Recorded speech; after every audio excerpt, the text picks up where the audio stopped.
आप जानते हैं यीशु मसीह जो प्रचार करते थे उस प्रचार पर शारीरिक लोग कभी अट्रैक्ट नहीं होते थे। Do you know that Jesus preached the gospel? कौन से लोग पता है यीशु मसीह के सुसमाचार पर अट्रैक्ट नहीं होते थे? जो शारीरिक होते।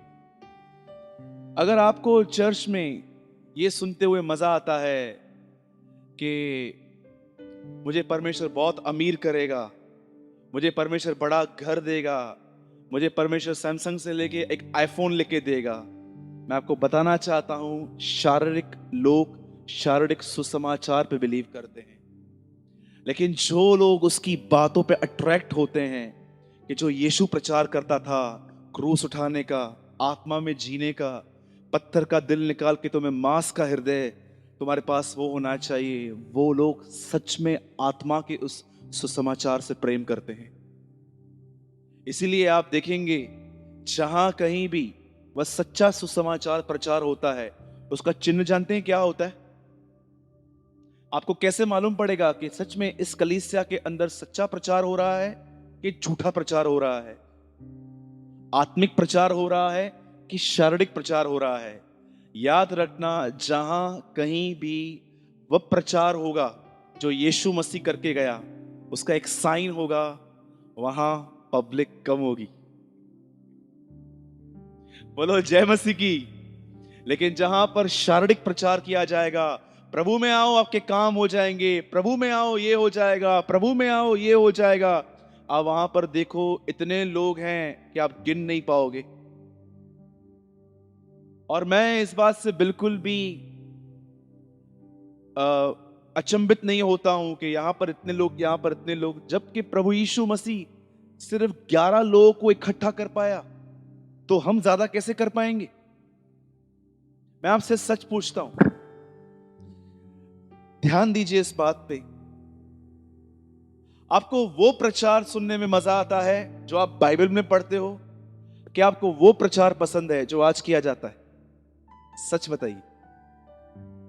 अगर मैं यहां पर प्रचार करता हूं, बहन भाई अपना क्रूस उठाओ, तुम्हारे अंदर मांस का दिल होना चाहिए, तुम्हारे पास बुद्धि होनी चाहिए, समझ होनी चाहिए, तुम्हारे पास अच्छा चरित्र होना चाहिए, आपको ये सुसमाचार पसंद है कि मैं आपको ये कहूं कि नहीं, आपको बड़ा घर देने वाला है, आपको प्रभु है ना ऊपर एक और माला बना के देने वाला है, प्रभु ये देने वाला है, प्रभु वो देने वाला है, आप बताइए आप कौन से सुसमाचार पे अट्रैक्ट होते? जो शारीरिक हैं वो हमेशा शारीरिक सुसमाचार पे अट्रैक्ट होते हैं। इसीलिए आप देखोगे हमारे कलीसिया में आमीन बोलने वाले बहुत कम होते बोलो जय मसीह की। हाँ, कई बार देखते हैं, मैं प्रचार करता हूं, बहुत लोग आमीन नहीं बोलते क्योंकि पता है यार ये नहीं।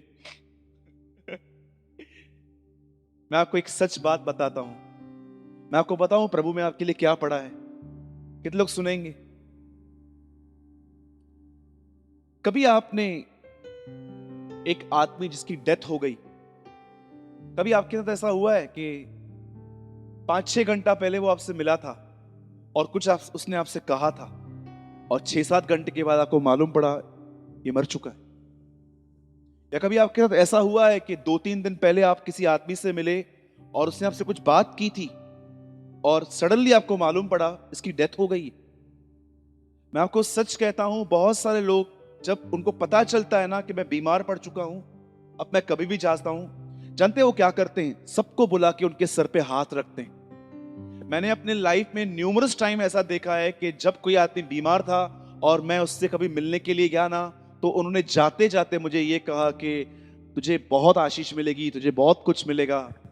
पर मैं आपको बताऊं, जिस समय यीशु को पता चला कि वो मरने वाला है, उसे मरने से पहले अपने चेलों को क्या कहा था? संसार में तुम्हें बहुत कलेश आएंगे। Do you no? मुझे बताइए, आप में से कोई है ऐसा जो अपने मरने से पहले अपने बच्चों से ये कहे जाम तकलीफ हुई दे, बहुत प्रॉब्लम्स आने वाले हैं? सी, हमारी मेंटालिटी और परमेश्वर की मेंटालिटी में कितना फर्क है। हम मरने से पहले लोगों को ये कहते हैं कि हाँ तुझे आशीष मिलेगी, देखना, अरे तू अमीर घर में शादी करके जाएगी, तुझे ये मिलेगा, तुझे वो मिलेगा। हम इतनी ब्लेसिंग्स देके जाते हैं। ये बात अलग है कि प्रभु मुर्दों में से जी उठने के बाद उसने बहुत सारी आशीष दी थी उन्हें। लेकिन आप में से कितने लोग जॉन 16:33 को जानते हैं? यूहन्ना 16:33 क्या कहा उसने? आखिरी शब्द आप जानते हैं? आप आराम से एक होमवर्क देता हूं, 14, 15, 16 कभी कभी घर पे यूहन्ना पढ़ के देखिए। 14 में उसने पवित्र आत्मा के लिए कहा और आगे चल के उसने कनेक्ट रहने के लिए कहा। और जानते 16 में उसने क्या कहा? मुझे तुमसे और भी बहुत सारी बातें कहनी है पर तुम अभी नहीं समझ पाओगे। क्यों? मुझे बताइए, जो बच्चा फर्स्ट स्टैंडर्ड में जाता है, अगर आप उसे मैथमेटिक्स, ज्योमेट्री सिखाओगे, वो समझ पाएगा? चेले उस समय फर्स्ट में थे और प्रभु जानता था ये ज्योमेट्री, ये मैथमेटिक्स की बात समझ में नहीं पाएंगे, इसलिए प्रभु ने कहा अब तुम नहीं समझ पाओगे लेकिन एक समय आएगा मैं तुम्हें सब बताऊंगा। क्या परमेश्वर ने उनको बताया? बताइए। जो बातें प्रभु कह रहा था मैं तुम्हें बताऊंगा, क्या प्रभु ने उनको वो बातें बताई? बताइए, बताई? हर वो बात बताई प्रभु ने। कब बताई? जाइए पत्रियां पढ़िए आराम से। पौलुस नहीं बोल रहा था, पौलुस के अंदर से यीशु मसीह बोल रहा था। उसने वो हर बात उन्हें सिखाई जो वो बोलना चाहता था। क्यों लेट? क्यों सिखाई? शरीर में क्यों नहीं सिखाई? क्योंकि उस समय वो बच्चे थे, लेकिन फिर उन्होंने धक्के खाए, मारे खाई, गालियां खाई, बहुत कुछ उनको, वो थोड़े मैच्योर हुए। प्रभु ने कहा अब मैं तुमको सिखाऊंगा वो बातें। याद रखना, जब आप पत्रियां पढ़ते हो ना तो ये मत बोलो, सिर्फ ये मत सोचो कि अरे पौलुस ने क्या लिखा है। पौलुस के अंदर से कौन बात कर रहा है? जीसस, यीशु मसीह बात कर रहा था। इसीलिए पौलुस कहता है तुम्हें प्रमाण चाहिए कि मेरे अंदर से कोई और बोलता है? बोलता है नहीं, मसीह मुझ में से बोलता है। पढ़िए कुरिन्थियों में लिखा गया है ये बात, मसीह मुझ में से बोलता है। अब मुझे एक बात बताइए, कितने लोगों को ये वचन पसंद है? हाँ मैं जानता हूं जो शरीर में है उनको ये वचन बिल्कुल पसंद नहीं आएगा, लेकिन जो आत्मा में जीने की कोशिश करते हैं, आप में से कितने लोगों को ये वचन पसंद है? संसार में तुम्हें कलेश आएंगे। किस प्रकार के कलेश? तुम एक मसीह हो, तुमको बिजनेस ईमानदारी से करना है, तुम चीटिंग नहीं कर सकते हो। तुम एक मसीह हो, तुम्हें अपनी शादियां कलीसिया के लोगों से ही करनी है, अन्य जातियों में नहीं करनी है। तुम एक मसीह हो, तुम्हें अपने केसेस वैसे सॉल्व नहीं करने हैं जैसे दुनिया के लोग जाते हैं पुलिस कोर्ट में, पर तुम्हें कैसे सॉल्व करने हैं? ईश्वरीय रास्ते से। इसीलिए प्रभु कह रहा था तुम्हें कलेश आएंगे, क्योंकि तुम संसार की रीति पे नहीं चल सकते। और जानते उसके बाद उसने क्या कहा? परंतु तुम मुझ में शांति पाओगे। उसने सिर्फ उनको डिस्करेज नहीं किया कि तुम्हें कलेश आएंगे, तुम यहां वहां घूमोगे, भटकोगे। वो कहता है तुम मुझ में जीना सीखो। बोलो मुझ में। वो ये नहीं कहता है कि बस कलीसिया हो, वो बोलता है मुझ में तुम्हें शांति मिलेगी। बोलो मुझ में। आप जानते हो एक पत्री है बाइबल के अंदर जिसका नाम है कुलिस्यो। वो बार बार ये कहती है मसीह तुम में, मसीह तुम में, मसीह तुम में। लेकिन एक और पत्री है जो कहती है क्या तुम मसीह में हो? क्या तुम मसीह में हो? मसीह तुम में है 100% ट्रू, पर क्या तुम मसीह में हो? Are you in Christ? बोलो इन क्राइस्ट, बोलो अंदर। जानते हो प्रभु ने क्या कहा चेलों को? अगर तुम चाहते हो कलेशों के बीच में तुम्हें शांति मिले, मुझ में जीना सीखो। इसीलिए आप है ना यीशु मसीह की बातों को पढ़ के हैरान हो सकते हो। कोई कोई बात है ना उसने एक बार बोल के छोड़ दी और किस किस पे उसने अध्याय लिखे हैं पूरे। जानते हो 2 चीजें ऐसी हैं बाइबल के अंदर जिसपे 3 चीजें जिसपे प्रभु ने पूरा अध्याय लिखा है। फर्स्ट चिंता, मत्ती 6 अध्याय। दूसरा मत्ती 23वां अध्याय, पाखंडीपन। और जानते हो तीसरा कौन सा है? उस पर निर्भर रहना, यूहन्ना का 15 अध्याय। वो समझाना चाह रहा था कि तुम मुझ में कैसे जी सकते हो। मैं आपसे एक बात पूछता हूं, आप में से कितने लोग इस बार के लिए लेबर करते हैं, मेहनत करते हैं कि मुझे प्रभु में जीना है? मैं आपसे एक बात पूछता हूं, जब परमेश्वर इस्राएलियों से कहता है कि मैं तुम्हें उस देश में लेके जा रहा हूं जहां पर दूध और मधु की धाराएं बहती हैं, तो आप क्या सोचते हो उसके बारे में? क्या वहां पर कोई नदी थी जहां से दूध बहता था? क्या वहां पर कोई नदी थी जहां से हनी बहती थी? दूध को निकालने में बहुत मेहनत लगती है। हनी ऊपर रहती है पेड़ पे। प्रभु उनको समझा रहा था कि मैं तुम्हें एक ऐसे देश में लेके जा रहा हूं जहां पर तुम्हें बहुत परिश्रम करना है। कितने लोगों ने यीशु का यह वचन पढ़ा है?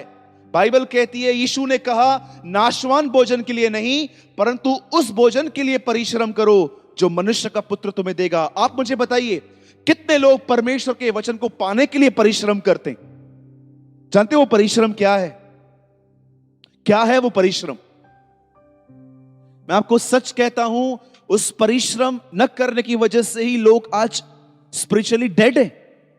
क्योंकि बाइबल कहती है वचन से मनुष्य जीवित रहेगा, वचन नहीं मिलेगा। देखिए, इन दिनों में आप स्पून से खाना सीख रहे हो। मेरे हाथ में स्पून है, मैं आपको खिलाता रहा हूं, पर मैं आपसे एक बात पूछता हूं, आप कब तक स्पून से खाएंगे?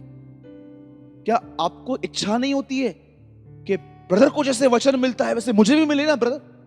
कब तक मैं सेकंड हैंड मना खाऊंगा? Tell me. मैं आज एक बच्चे को देख रहा था, उसकी मां उसको खाना खिला रही थी स्पून से। मैं सोच रहा था प्रभु, ये जैसे बड़ा होगा ये अपनी मां के हाथ से खाना बंद कर देगा। मुझे बताइए, कभी कभी आप ये फील करते हो कि ब्रदर मैं स्पून से नहीं, अब मुझे कुछ अपना भी चाहिए? मेहनत करो, इस बाइबल को ओपन करो, इसको लेके प्रार्थना करो कि प्रभु मुझे आज मुझसे कुछ बात कर तू। भूख और प्यास रखो, जब तक तू मुझसे बात नहीं करेगा ना मैं नहीं उठूंगा यहां से। आज जिद करो। और याद रखना, बाइबल कहती है जमीन और आकाश टल जाएंगे परंतु मेरा वचन नहीं टलेगा। यीशु समझाना चाह रहा था जो इसमें लिखा है मैं वो करके रहूंगा। कितने लोगों ने ये वचन पढ़ा है? उन दिनों में मुर्दे लोग मेरा वचन सुनेंगे और वो जिएंगे। परिश्रम करो, उठो, बाइबल को खोलो, प्रभु को बोलो प्रभु सेकेंड हैंड नहीं, अभी फर्स्ट हैंड चाहिए। और जब तक आपको वो मिले तब तक टीचिंग्स लेते रहो। बोलो यीशु मसीह की। अब मैं आपको थोड़ा 5 मिनट बताना चाहता हूं ऐसा क्यों लिखा गया है मसीह में तुम्हें शांति मिलती है। बोलो प्रभु में। इसका अर्थ क्या है? क्या आपको पता भी है कि आप प्रभु में हो? क्या प्रभु से बाहर हो? यह बात तो तय है, प्रभु आपके साथ है। कुछ भी हो जाए, क्या भी हो जाए, यह गारंटी है कि परमेश्वर आपको कभी नहीं छोड़ सकता। पॉसिबल ही नहीं है। अभी कई लोग कहते हैं कि ब्रदर प्रभु मुझे क्यों नहीं छोड़ सकता? 2 बातें हैं। फर्स्ट, प्रतिज्ञा है मैं तुम्हें नहीं छोड़ूंगा, और दूसरा तुम प्रभु की कमजोरी हो। बोलो कमजोरी। कमजोरी समझते हैं? एक मां जिसे कभी बच्चा नहीं हो पाया है, जब वो दूसरों के बच्चों को देखती है कि वो खेल रहे हैं, आपको नहीं पता है कि उसकी हालत क्या होती है। वो बोलती नहीं है बेचारी, वो कुछ कहती नहीं है, लेकिन वो टूटती है अंदर से कि मेरा बेबी। इसीलिए आप देखोगे उनको बहुतों के दूसरों के बच्चों से प्रेम हो जाता है। कई बार जिनको बच्चा नहीं हो पाता है, देखो वो लोग घर पे जानवर लेके आते हैं, डॉग लेके आते हैं, कैट लेके आते हैं, वो अटैच हो जाते हैं, कोई चाहिए। आप जानते हो प्रभु में जीने का अर्थ क्या है? What is the meaning in Christ? कैसे मालूम पड़ेगा आपको कि आप सचमुच प्रभु में हो कि नहीं हो? कैसे मालूम पड़ेगा? मुझे बताइए। आप प्रभु में हो, प्रभु तो आपके साथ है, पर क्या आप प्रभु में हो? Are you in Christ? अगर आप नहीं हो तो कैसे मालूम पड़ेगा नहीं है? याद रखना, जो लोग प्रभु के अंदर जीते हैं उनको प्रभु की बातों में इंटरेस्ट रहता है, लेकिन जो प्रभु में नहीं है उनको हमेशा कैरेक्टर चेंज करने से ज्यादा उनको बाहर के काम जो हैं वो अच्छे से हो जाएं, सिर्फ उनमें ध्यान रहता है। अब आप कहोगे ब्रदर मुझे एक बात तो बताओ, ठीक है मैं आज से लक्ष्य बनाता हूं कि मुझे प्रभु में जीना है, तो जो ये मेरे बाहर के प्रॉब्लम्स है ये कौन सॉल्व करेगा? उसके धर्म राज्य की खोज करो। बाइबल कहती है सब तुम्हारी जरूरतें पूरी होंगी। All thing will add it to you. हम उल्टे हैं, हम जरूरतों से स्टार्ट करते हैं, ये पूरी हो तो स्वर्ग के राज्य में जाऊं। नो, तुम यहां से स्टार्ट करो और तुम वहां जाओ। कितने लोगों ने पढ़ा है, प्रभु ने कहा पहले तुम उसके राज्य की, धर्म, बोलो धर्म। किसी ने मुझसे उससे सवाल पूछा, ब्रदर धर्म का मतलब क्या है? आपके हिसाब से क्या है धर्म का मतलब? जब आप बाइबल में पढ़ते हो, तुम धर्म के कारण सताए जाओगे, धर्म राज्य की खोज करो। जानते हो बाइबल का धर्म क्या है? बाइबल का धर्म ये नहीं है, याद रखना। बाइबल कहती है व्यवस्था विवरण 6 अध्याय में, यदि तुम अपने परमेश्वर की आज्ञा को मानो तो यह तुम्हारे लिए धर्म ठहरेगा। क्या है बाइबल का धर्म? आज्ञा पालन। जो लिखा गया है उसका पालन करना बाइबल कहती है तुम्हारा धर्म है। आप आराम से घर जाके पढ़ना, व्यवस्था विवरण 6 अध्याय का आखिरी वचन है, यदि तुम अपने यहोवा परमेश्वर की आज्ञाओं को मानो तो यही तुम्हारे लिए धर्म ठहरेगा। जो लोग प्रभु में जीते हैं उनको प्रभु की बातों में इंटरेस्ट रहता है, लेकिन जो संसार में जीते हैं, प्रभु में रहकर भी संसार में, उनको सिर्फ ऐसा ही रहता है कि मेरा इनकम लेवल बढ़ना चाहिए, मेरे बच्चों का जो शादी है वो अमीर घरों में होना चाहिए, मेरे के पास कोई भी ड्रेस पुरानी नहीं होनी चाहिए, सब नए हो जाना चाहिए। और अचानक पता है जब ये ठंडे हो जाते हैं ना, और जानते हो ये लोग बढ़ते कैसे हैं फिर? कभी इनको 100 बार बोलोगे ना कि प्रभु में बढ़ो बढ़ो बढ़ो, नहीं बढ़ेंगे। लेकिन जब एक बहन गवाही देगी ना मैं बढ़ रही हूं, फिर इनको जुनून आएगा, अरे मैं पीछे रह गई। नंबर 1 हिपोक्रेट्स, प्रथम क्रमांक के पाखंडी। सच कहता हूं, मैंने ऐसे लोग देखे कि जब तक मैं समझा रहा था प्रभु में बढ़ो, बढ़ेंगे ना, लेकिन जब एक ने गवाही दी मैं बढ़ रहा हूं, जानते हो इसको क्या बोलते हैं? इसको बढ़ना नहीं बोलते हैं, इसको बोलते हैं कंपटीशन। मुखा आ गया वधिया। बोलो जय मसीह की। ऐसा कभी नहीं होना चाहिए, यह गलत है कि दूसरा बढ़ रहा है इसलिए मैं बढ़ रहा हूं। तुम समय बढ़ो प्रभु की तरफ। बोलो जय मसीह की। मैं भाई दिनेश की गवाही देना चाहता हूं।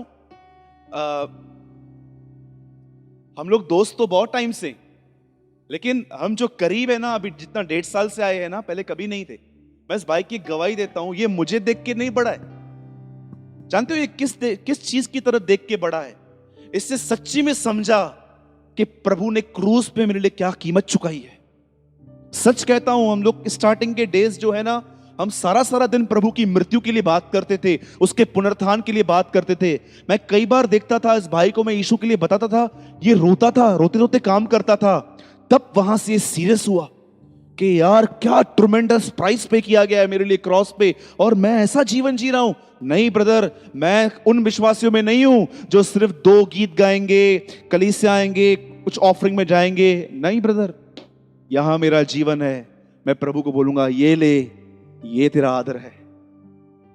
बोलो जय मसीह की। परमेश्वर को महिमा मिले कि परमेश्वर तैयार कर रहा है लोगों को। तो मैं आपसे यही कहना चाहता हूं, संसार में कलेश आएंगे। बोलो आएंगे। हाँ, क्या कहती है बाइबल? भविष्यवाणियां करो। मैं बोलता हूं कलेश आएंगे, लेकिन क्या करना है? आप जानते हैं, रिसेंटली मैं एक भाई से मिला, तो उसने जानते हैं क्या कहा मुझे? बोला मुझे डाउट है यीशु मसीह प्रभु है कि नहीं है। मैंने बोला आप प्रभु में कितने साल से हो? बोला 2 साल हो गए। मैंने बोला बपतिस्मा लिया? बोला हाँ बपतिस्मा भी ले लिया। तो मैंने बोला आप ऐसा कैसे बोल रहे हो कि यीशु मसीह में डाउट है कि है नहीं है? जानते हो उसने क्या बोला? बोला मैं जिस काम की वजह से आया था वो काम आज तक नहीं हुआ है। लोग कलीसिया में रॉन्ग मोटिव से आते हैं, मेरा काम हो जाए चलिए। आपको पता है कभी भी इस तरह नहीं आते हैं प्रभु के पास। मुझे एक बात बताइए, कितने लोगों की प्रभु में आने के बाद गालियां बंद हो गई हैं? Lift your hand. गालियां बंद हो गई हैं। क्या आपको पता है ये आशीष है? कितने लोगों का गुस्सा अब पहले से कम हो गया? लिफ्ट, ये आशीष है। अब मुझे बताओ कौन ब्लेसेड नहीं है? दुनिया से मेजर मत करो कि उनके पास पैसा है, मेरे पास ही पैसा है तो मैं ब्लेसेड हूं, उनके पास गाड़ी है तो मेरे पास भी गाड़ी है, मैं ब्लेसेड हूं। इस तरह मत नापो। नापना है तो सही तरीके से नापो कि परमेश्वर मेरा कैरेक्टर चेंज कर रहा है, प्रभु मुझे ओल्ड कवनेंट से न्यू कवनेंट में लेके जा रहा है। आप में से कितने लोग ये बात जानते हैं, पौलुस ने प्रभु में आके सबसे बड़ी आशीष क्या पाई थी? आप जानते हो पुराने नियम के हर भविष्यवक्ता को आप प्रार्थना करते पाओगे, इब्राहिम, इसहाक और याकूब का परमेश्वर।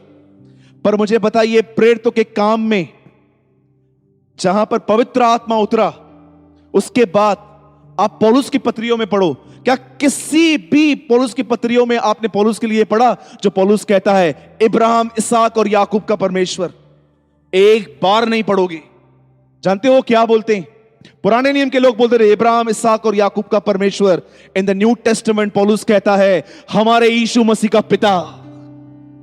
उससे समझा था उसे क्या मिला है, लेकिन हमें नहीं पता है। डोंट वरी, इब्राहिम, इसहाक, याकूब का परमेश्वर बोलना बिल्कुल गलत नहीं है, वो भी एक प्रेयर है। लेकिन पौलुस सच में नई वाचा में आया था। वो ये नहीं कहता है कि उस परमेश्वर का धन्यवाद हो जो इब्राहिम, इसहाक और याकूब का परमेश्वर है, लेकिन वो कहता है हमारे प्रभु यीशु मसीह के पिता का धन्यवाद हो। आप में से कितने लोग सिक्योर हैं पिता में? ब्रदर, अब मुझे इंसान के प्यार की जरूरत नहीं है, I am secure in father's love. Brother, वो जो वैसा किया, मालूम है हीलिंग क्या है? बोलो हीलिंग, बोलो चंगाई। चंगाई क्या है? सिर्फ घुटनों का दर्द उतरना, सर का दर्द उतरना। सच्ची चंगाई ये है कि ब्रदर मुझे प्रभु ने ऐसी हीलिंग दी है। कैसी हीलिंग दी है? अब मुझे इंसान का प्यार नहीं चाहिए, आई एम हील, मैं चंगा हो चुका हूं। यह सबसे बड़ी बीमारी है इंसान की आत्मा और प्राणों में कि मुझे इंसान का प्यार चाहिए। प्रभु को बोलो, प्रभु मुझे यह चंगाई चाहिए, हील मी, और वो आपको ठीक करेगा। ठीक है? बोलो जय मसीह की। बोलिए मेरे पीछे, प्रभु में कलेश आएंगे ही आएंगे। बोलो आएंगे ही आएंगे, परंतु मैं तब बचूंगा जब मैं प्रभु में रहूंगा। हाँ, आइए हम वचन में आएंगे।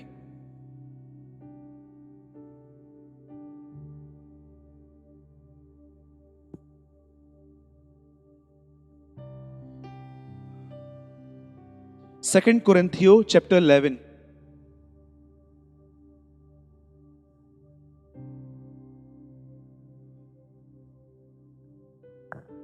सेकंड कुरिन्थियों 11 अध्याय।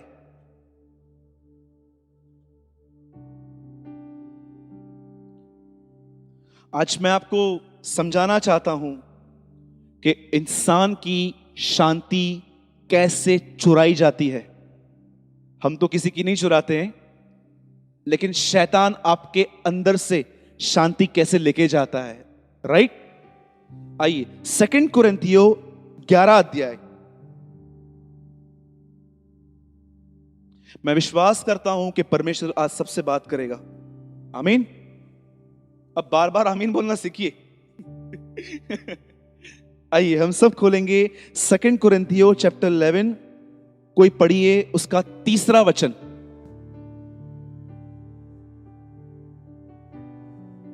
परंतु मैं डरता हूं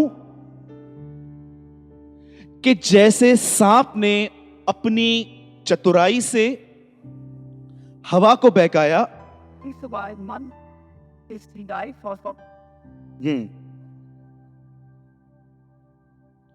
बाइबल कहती है, यहां पर पौलुस कहता है कुरिन्थियों की कलीसिया को, मैं डरता हूं कि जैसे सांप ने अपनी चतुराई से हवा को बहकाया, वैसे ही तुम्हारे मन उस सीधाई को और पवित्रता से जो मसीह के साथ होनी चाहिए कहीं भ्रष्ट न किए जाएं।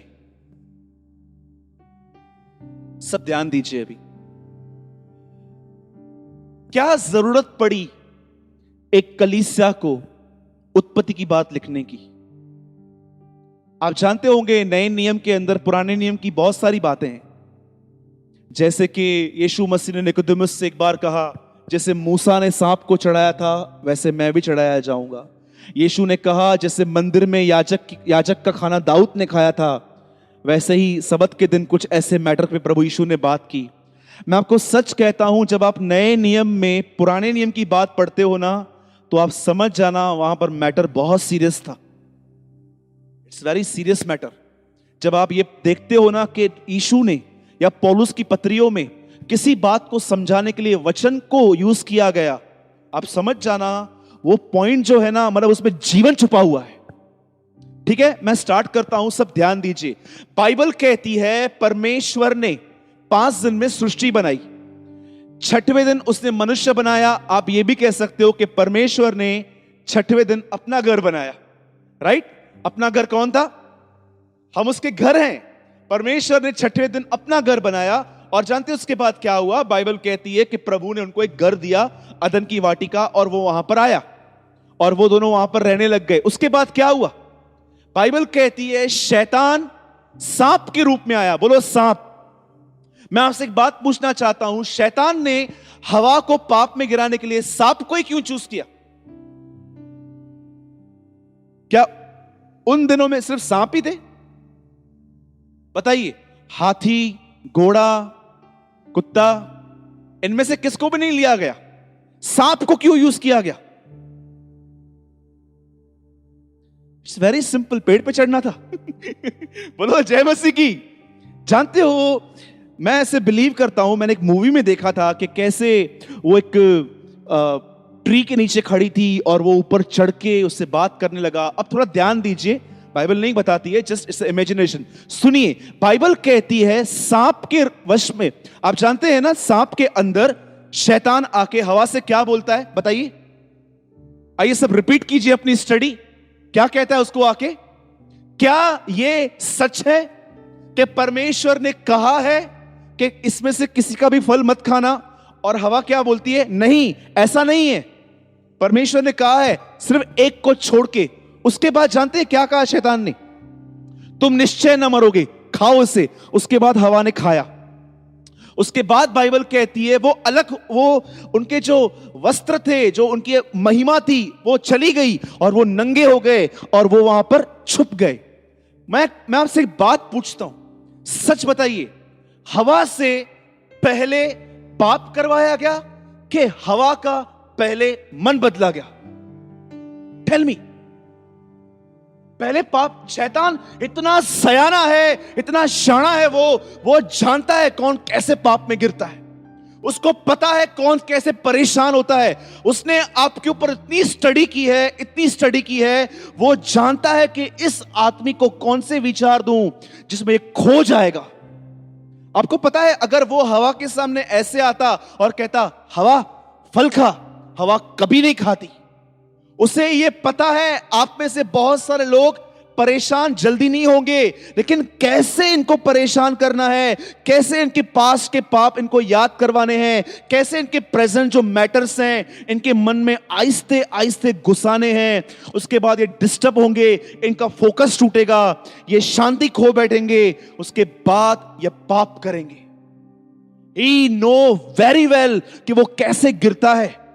आपको बताऊं, शैतान भले ही 6000 साल 17 साल से यहां है, लेकिन याद रखना उसके गिराने के मेथड्स आज भी सेम है। आज भी सेम है। हां, प्रोडक्ट्स चेंज हुए हैं। आज से बहुत साल पहले एक प्रोडक्ट यूज किया गया था फल, आज यूज किया जाता है मोबाइल। बोलो जय मसीह की। यह बात सच है कि प्रोडक्ट चेंज किए हैं उसने। आज बहुत अलग अलग तरीके हैं। आज उसके बाद एक फल नहीं है, आज के बाद हजारों फल है इंसान का मन भटकाने के लिए। पर जानते हो, इन आप में से कितने लोगों ने ऐसा महसूस किया है रात को सोने से पहले कि मैं सोचूं कि मैंने सारे दिन में क्या सोचा है आज? कोई ऐसा है यहां पर जो रात को सोने से पहले 15 मिनट पहले आराम से मांडी मार के बैठ के सोचता है वो कि मैं सोचूं आज मैंने कहां कहां समय बर्बाद किया सोचने में? और आपको पता चलेगा जो उत्पत्ति में हुआ वो तुम्हारे साथ भी हो रहा है एवरी डे। कैसे तुम्हारा मन स्लोली स्लोली, वैसे ही स्लोली स्लोली तुम्हारे मैटर्स, तुम्हारी जो प्रॉब्लम्स हैं उसमें डाला जाता है और आप अंदर ही अंदर ऐसी परिस्थिति में आ जाते हो। आप में से कितने लोग ये बात जानते हैं, भय के अंदर भी विश्वास है? बताओ कैसे? Do you know there is a faith in fear also. भय के अंदर विश्वास है। बताओ क्या? भय आपको विश्वास करने के लिए कहेगा कि विश्वास कर, तेरे साथ कुछ गलत होने वाला है। How many people know? भय, भय क्या है? भय भी एक विश्वास है कि आपके अंदर भय है कि मेरे साथ कुछ गलत होने वाला है, और वो भय आपको उस गलत चीज पर विश्वास करने के लिए कहता है कि देख, तू गया, तेरा लाइफ बर्बाद हो गया, बहुत कुछ होने वाला है। याद रखना, शैतान क्या कहती है बाइबल? दुष्ट आत्मा भी विश्वास करते हैं। They have faith. आज भी होता है लोगों के साथ। प्रभु शैतान जानता है कैसे इनका मन व्यर्थ बातों में लगाना है, व्यर्थ बातों में लगा लगा के इनको ठंडा करना है। ठंडा होने के बाद ये शारीरिक में जिएंगे और शरीर में इनको पाप में गिराना सेकंड का काम है। सेकंड। आप जानते हो इस पूरे दृष्टांत में सबसे मुख्य बात क्या है? बताइए। ये जो मैं आपको टीचिंग दे रहा हूं आज, पौलुस कहता है कि शैतान आएगा, मुझे डर है कि वो तुम्हारे मनों को बहकाना देगा। कैसे बहकाएगा मुझे बताइए? कौन सी चीज वो यूज करता है आपके माइंड को चेंज करने के लिए? बताओ। आप जानते हैं, बुरा मत मानिएगा आप मैं जो कह रहा हूं, आप जानते हो अटैचमेंट के अंदर, इंसान के साथ अटैचमेंट के अंदर आपका मुख्य जो नुकसान है वो क्या है? आपने प्रेयर किया, प्रेयर के बाद आपके मन में शांति आ गई, और आप किसी से रोज बात करते हैं घंटों, आधा घंटा, पौना घंटा। आप जानते हो उसके बाद क्या होगा? जैसे आप उठे, उसका फोन आया या आपको फोन करना है, आप बातें करते करते उस माहौल से बाहर आ जाते हो जो माहौल आपको प्रेयर में मिला था। और उसके बाद जानते हैं क्या होता है? जब आप उसमें से बाहर आ जाते हैं ना, उसके बाद जो है ना, आपकी प्रभु के साथ सहभागिता थोड़ी कमजोर हो जाती है। उसके बाद आदमी को पता भी नहीं चलता है कि वो एक्चुअली उस रिलिम से ही बाहर आ गया है। फिर आदमी शारीरिक तरह से जीता है। डोंट वरी, फोन पे बात करना कुछ गलत नहीं है, नो प्रॉब्लम, हस्बैंड और वाइफ कर सकते हैं, नो इशू। लेकिन कहने का मतलब जानते हैं क्या है? क्या आप कभी कभी इस बात को समझ पाते हो? शैतान जिस चीज को लेकर इंसान का मन भटकाता है वो है चतुराई। इंग्लिश में लिखा है क्राफ्टीनेस। बोलो क्राफ्टी। क्राफ्टी समझते? बताओ क्राफ्टीनेस क्या होती है? जब परमेश्वर अदन की वाटिका में हवा और आदम से बात कर रहा था, ये कहां पर था उस समय? अदन में। पढ़िए, ये आजकल में लिखा है तू अदन में था, और जानते वो देख रहा था। बताइए, ये आज्ञा तू फल न खाना प्रभु ने आदम को दी कि हवा को? कितने लोग हवा को बोल रहे हैं? Lift your hand. कितने लोग बोल रहे हैं आदम? नहीं, आदम को। आदम को दी। आपको पता है उसके बाद क्या हुआ? जैसे उसने देखा कि इसने आज्ञा आदम को दी है, वो जानता था आदम तो मानेगा ही नहीं। चलो, आदम को परमेश्वर ने दी थी और आदम को हवा को समझानी थी। आप में से कितने लोग ये बात जानते हैं? जिस भी घर के अंदर स्त्री का आवाज बड़ा है, उस घर में कभी शांति नहीं होती है। आप मानो या न मानो, इसलिए बाइबल कहती है, हे आदम, मैं तुझे दंड इसलिए नहीं दे रहा हूं क्योंकि तूने फल खाया, पर इसलिए क्योंकि तूने अपनी पत्नी की सुनी है। Read it. घर के अंदर पत्नी का आवाज कितना होना चाहिए? इसका मतलब यह भी नहीं है कि जब आप नम्र हो तो वो आप पे अधिकार चलाएंगे, बिल्कुल नहीं। बाइबल कहती है आप दोनों जीवन के वरदान के वारिस हो। बाइबल ये नहीं कहती है कि स्त्रियों को पांव की जूती, जो जेंट्स अपनी औरतों को पांव की जूती समझते हैं, मतलब मैं तो उनको बोलता हूं वो मसीह नहीं है। पॉसिबल ही नहीं है कि वो प्रभु में है। वो प्रभु में आके नामदारी जीवन जी रहे हैं कि हाँ हम प्रभु में हैं। आप जानते हो चतुराई क्या होती है? बोलो चतुराई। शैतान ने देखा कि हवा को नहीं आदम को आज्ञा दी गई है। उसको पता था कि अब आदम के पास डायरेक्ट जाऊंगा तो वो नहीं मानेगा। वैसे ही उसने, जानते हैं क्या किया? उसने हवा के द्वारा आदम को खिलाया। और जानते हो शैतान क्या जानता है? वो जानता है यहां पर आप में से जितने भी लोग बैठे हैं ना, आपको कोई कहेगा ना ये गलत कर, आप नहीं करोगे। चल एक काम करते हैं, जिससे इसकी अटैचमेंट है ना उसके थ्रू जाते हैं इसके पास। सेम थिंग हैपन, जो उत्पत्ति में हुआ वो आज भी होता है। इसीलिए जिनसे भी आपकी अटैचमेंट है, जिनसे भी आपका रोज बात करना है, अगर वो आपको कुछ गलत करने के लिए बोल रहे हैं, उनको नो बोलना सीखो। सच कहता हूं। आप बोलोगे वो नाराज हो जाएंगे, अच्छा परमेश्वर नाराज हो तो वो चलता है? वो चलता है ना ब्रदर, वो तो हमेशा नाराज ही रहता है ना। वो कभी खुश हुआ है क्या हमारे साथ? ये आपकी गलत फहमी है। आप जानते हो मैं कब बहुत अपने आप को उस सेंस में रखता हूं कि मुझसे पाप ना हो, जब मैं अकेला हूं तब नहीं, तब जब मैं उससे मिलता हूं जो मुझसे रोज मिलता है। इसीलिए दाऊद कहता है, जब दुष्ट मेरे सामने है तब मेरे मुंह पे मुझे पैरा रखना सिखा। वो ये नहीं कहता है जब मैं शांत हूं, जब मैं अकेला हूं तब मुझे, अरे अकेला है तो तू किससे बात करेगा कैसे? लेकिन जब वो कहता है जब दुष्ट समझते हैं, बाइबल कहती है जो जानबूझ के पाप करे वो दुष्ट है। जब दुष्ट मेरे सामने रहे तब मुझे अपने मुंह पे चौकसी करना सिखा। सेम मेथड चालू है आज भी, वही अदन की वाटिका, वही सब कुछ चालू है। अगर पाप डायरेक्ट नहीं करते हैं तो अटैचमेंट वाले को पकड़ो, उससे पाप करवाओ। और दूसरी बात, पाप नहीं, शांति जाने से पहले कैसे इस लेटर के अंदर वो समझा रहा है कि तुम्हारा मन वहां से हटे, क्योंकि शैतान को पता है जब तक ये यीशु की तरफ देख रहे हैं मैं इनके जीवन में नहीं घुस पाऊंगा। यीशु बता देगा इनको ये इधर ही खड़ा है, लेकिन जब इनका ध्यान हट जाएगा, आई एंटर इजीली। इसलिए याद रखिए, मैं ये बिलीव करता हूं शैतान ने अदन की वाटिका में शाम को वो नहीं आया था। शाम को कौन आता था? लिखा है ना ठंडे समय में। मुझे ऐसा, एक मेरी स्टडी है पर्सनल, मैं ऐसा समझता हूं वो दोपहर में आया था। वो दोपहर में आया था, उसे देखा अभी प्रभु स्वर्ग में है, शाम को उतरेगा, चल पहले ही चले जाते हैं, कर देते हैं अपना काम। मैं सच कहता हूं, मैं इन दिनों में आपके लिए प्रार्थना कर रहा हूं कि पवित्र आत्मा आपके लिए वचन को खोले इस तरह।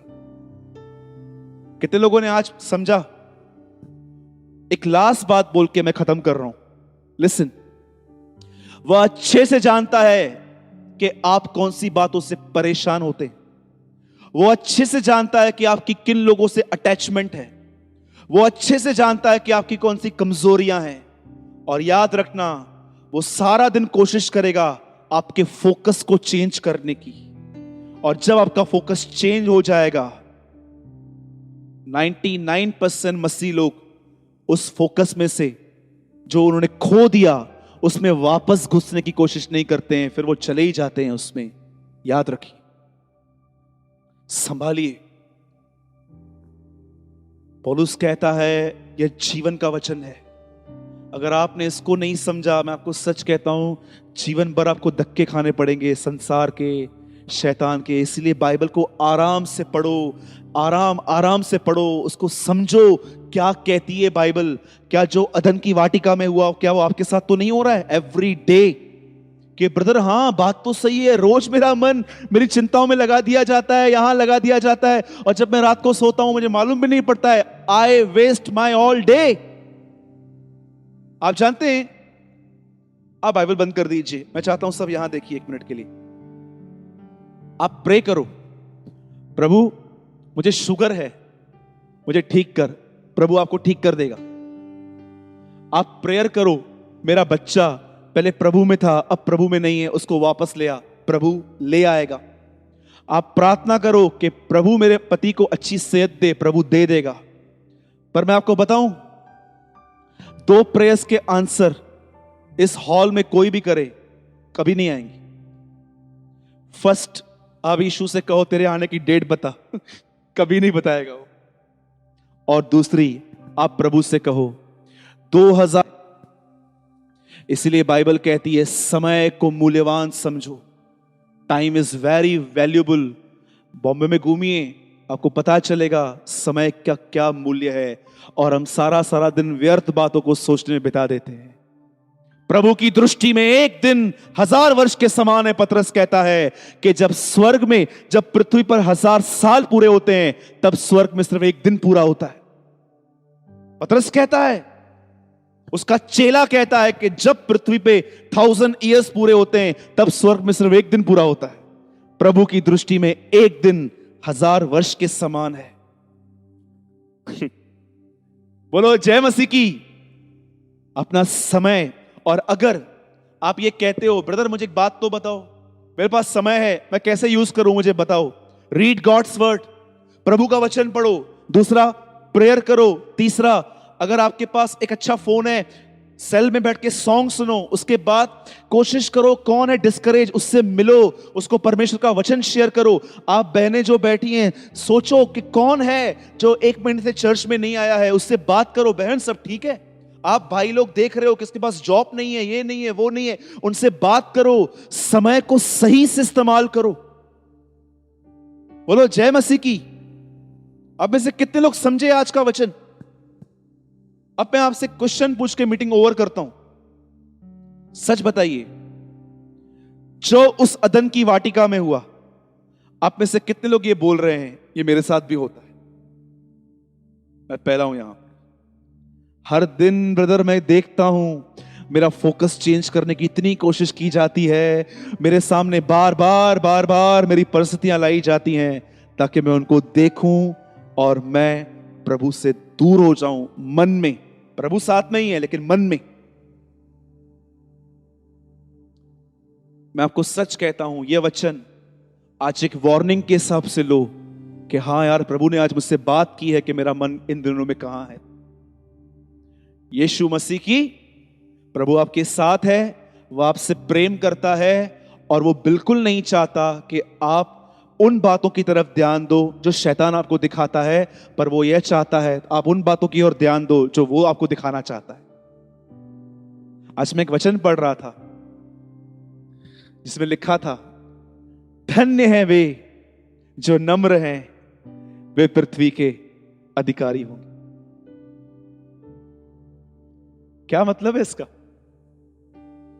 पृथ्वी के अधिकारी होंगे मतलब मैंने ऐसे सुना था, ऐसा वचन ऐसे सुना था, नम्र बनो, पृथ्वी के अधिकारी बनो। इसका मतलब क्या है?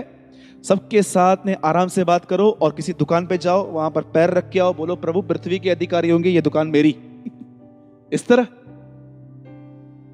याद रखिएगा, यीशु ये बोल रहा था, धन्य हैं वे जो उस पृथ्वी पर अपने बुरा करने वालों के लिए अपने मन में कोई कंप्लेन नहीं रखते हैं, क्योंकि वो नम्र हैं। आने वाले नए यरूशलेम की धरती उनकी होगी।